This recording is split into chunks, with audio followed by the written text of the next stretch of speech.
simbahan ay itinatag noong 1856 ni Father Andres Martin.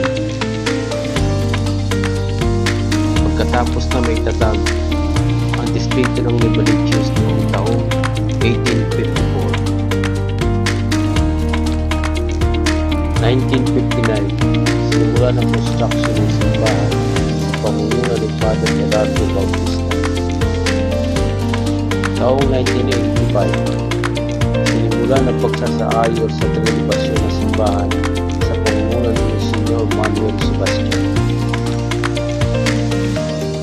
2001, sa pamumuno ni Father Miguelito Lagrimas, inumpisahan ang reconstruction ng simbahan na may bagong disenyo mula sa suporta ng mga mamamayan ng Novaliches.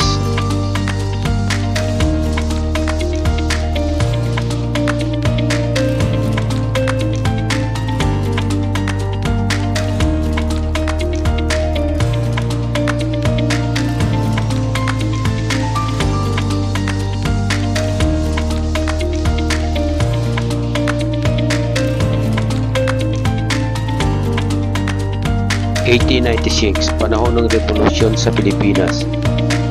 Ang simbahan ay nasunog. Ang mga paring Agustinian ay napilitang umuwi sa bansang Espanya.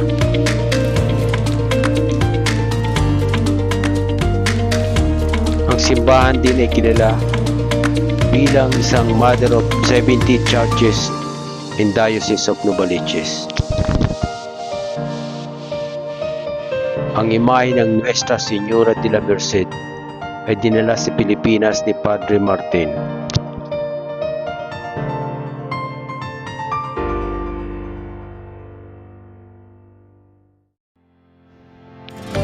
In 2015, the church was formally declared as national shrine.